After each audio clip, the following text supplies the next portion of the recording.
Shorts வந்து பாருங்க, இது வந்து கொஞ்சம் ரொம்பவே நல்லாவே இன்ட்ரெஸ்டிங்கா வந்து இருக்கும். இங்க வந்து பாத்தீங்கன்னா நான் 2 ப்ராப்ளத்த வந்து நான் வந்து கம்பேர் பண்ணியிருக்கிறேன். ஓகே, ஃபர்ஸ்ட் ஒரு ப்ராப்ளம் இருக்குது, செகண்ட் ஒரு ப்ராப்ளம் இருக்குது. இந்த ப்ராப்ளத்த வந்து நீங்க ரீட் பண்ணி என்ன ஃபார்முலா வந்து நீங்க சூஸ் பண்ணணும்ன்றது பாத்தீங்கன்னா கொஞ்சம் டைம் வந்து எடுத்துக்கும். எப்பவுமே பிசிக்கல் கெமிஸ்ட்ரியை பொறுத்தவரைக்கும் ஒரு ஃபார்முலா கரெக்ட்டான ஃபார்முலா நீங்க சூஸ் பண்ணிட்டீங்க அப்படின்னா, நீங்க கரெக்ட்டா வந்து நீங்க வந்து ஆன்ஸர் வந்து எழுதிடலாம். அப்ப இந்த இதுல வந்து பாத்தீங்கன்னா, இது என்ன கான்செப்ட்ட பேஸ் பண்ணி வந்திருக்குது, என்ன ஃபார்முலா சூஸ் பண்ணணும்னு பாத்தீங்கன்னா கண்டிப்பா டைம் எடுத்துக்கும். ஈவன் வந்து பாத்தீங்கன்னா ஒரு பிரில்லியன்ட் ஸ்டூடண்ட்ஸ் கூட வந்து பாத்தீங்கன்னா கண்டிப்பா நமக்கு வந்து டைம் எடுத்துக்கும். அப்ப நான் சொன்ன ஷார்ட்கட் வந்து நீங்க யூஸ் பண்ணீங்கன்னா, நீங்க குயிக்கா வந்து ஃபார்முலா வந்து நீங்க சூஸ் பண்ணிக்கலாம். இங்க நீங்க என்ன குடுத்திருக்காங்க இங்க? ஹெப்டேன் குடுத்திருக்காங்க, ஆக்டேன் வந்து குடுத்திருக்காங்க இல்லையா? ஒண்ணு வந்து ஹெப்டேன், இன்னொன்னு வந்து பாத்தீங்கன்னா உங்களுக்கு வந்து ஆக்டேன் வந்து குடுத்திருக்காங்க. அப்ப 2மே நமக்கு என்ன கேட்டா இங்க வந்து 2மே லிக்விட் வந்து குடுத்திருக்காங்க.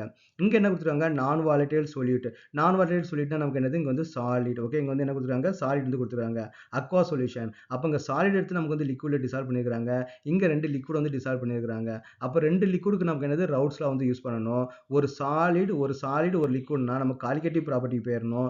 இங்க வேப்பர் பிரஷர் ரிலேட்டடா இருக்கறனால ரிலேட்டிவ் லோயரிங் வேப்பர் பிரஷர் வந்து சூஸ் பண்ணணும். அப்ப இந்த இன்ஃபர்மேஷன் நீங்க ஒரு தடவை நீங்க ரீட் பண்ண உடனே டக்குன்னு வந்து நீங்க வந்து கண்டுபிடிச்சிடலாம். இது வந்து நீங்க வந்து ரவுல்ட்ஸ் லா P1 நாட் இன்டு X1. அப்ப இங்க நமக்கு கேட்டது வந்து பாத்தீங்கன்னா P டோட்டல் வந்து கேட்டுக்கிறாங்க.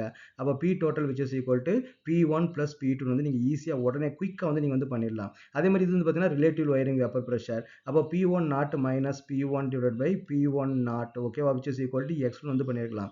இந்த இன்ஃபர்மேஷன் வந்து பாத்தீங்கன்னா நீங்க எங்கேயுமே உங்களுக்கு வந்து கிடைக்காது. ஓகே, நீங்க உங்க ஸ்கூல்ல வந்து கிளாஸ் எடுக்கிறவங்களா இருக்கட்டும், இல்ல எந்த யூடியூப் சேனல் வந்து பார்த்தாலுமே உங்களுக்கு வந்து இருக்காது. அது வந்து பாத்தீங்கன்னா நான் வந்து பாத்தீங்கன்னா 11th and 12th complete package plus வந்து பாத்தீங்கன்னா நீட் ஜேக்கு வந்து பாத்தீங்கன்னா நல்ல எக்ஸ்பீரியன்ஸ். ஸோ அதனால நம்ம என்ன பண்ணா ஈஸியா வந்து இந்த மாதிரி டிப்ஸ்லாம் வந்து கொடுக்க முடியும். ஸோ வீடியோ வந்து ஃபுல்லா வந்து பாருங்க. Each and every thing is very important. ஒவ்வொன்றுக்கும் நீங்க ரொம்ப இம்பார்ட்டன்ஸ் கொடுத்து நோட்ஸ் எடுத்து அந்த எல்லாத்தையுமே நீங்க நோட் பண்ணி வந்தீங்கன்னா இட் வில் பி மோர் யூஸ்ஃபுல்லா வந்து இருக்கும். நீங்க நீட் ஜேல வந்து பாத்தீங்கன்னா நிறைய டைம் வந்து நீங்க வந்து சேவ் பண்ணலாம்.